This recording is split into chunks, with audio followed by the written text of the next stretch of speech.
Assalamualaikum warahmatullahi wabarakatuh. Perkenalkan, nama saya Ningsi Putri Anggreni dengan NIM 2304075000025 dari kelas M233. Nah, kali ini saya akan menjelaskan tentang proses pembentukan kata dan proses morfologi. Selamat menyaksikan.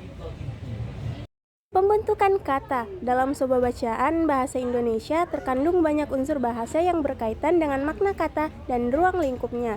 Juga menggunakan gaya bahasa yang berhubungan dengan ungkapan dan bentuk-bentuk pemakaiannya. Kata merupakan unsur yang sangat penting dalam membangun suatu kalimat. Tanpa kata, tidak mungkin ada kalimat. Setiap kata mempunyai fungsi dan perannya yang berbeda sesuai dengan kelas kata atau jenis kata.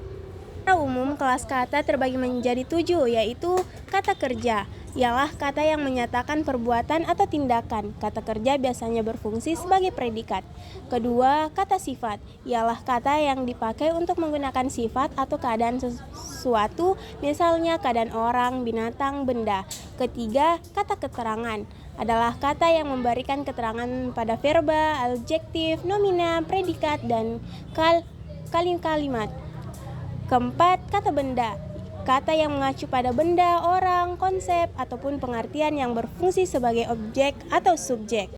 Kelima, ada kata ganti atau pronomina, adalah kata yang dipakai untuk mengacu pada nomina lain. Pronomina berfungsi untuk mengganti kata benda atau nomina. Keenam, kata bilangan atau numeria, adalah kata yang dipakai untuk menghitung banyaknya orang, hewan, benda. Ketujuh, ada kata tugas. Kata tugas dapat dirinci menjadi 4 jenis, yaitu kata depan, kata sambung, kata sadang, kata seru, dan partikal. Proses morfologi terbagi menjadi 3, yaitu yang pertama ada afiksasi. Afiksasi merupakan morfem terikat dan dapat ditambahkan pada awal kata dalam proses yang disebut prefikasi. Dalam akhir kata bisa disebut sufiksasi untuk sebagian pada awal kata serta sebagian untuk akhir kata. Kedua, ada reduplikasi. Beberapa pendapat tentang definisi reduplikasi yang penulis peroleh.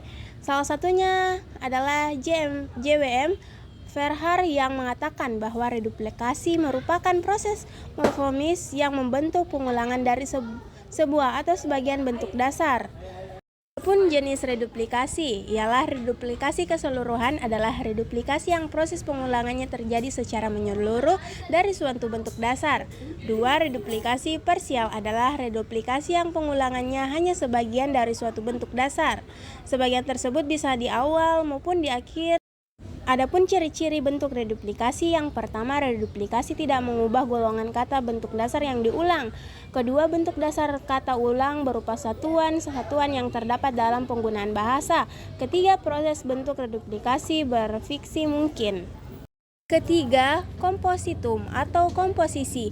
Kata menjemuk atau kompositum adalah gabungan morfem dasar yang seluruhnya berstatus sebagai kata yang mempunyai pola gramatikal dan sematis yang khusus menurut kaidah bahasa yang bersangkutan.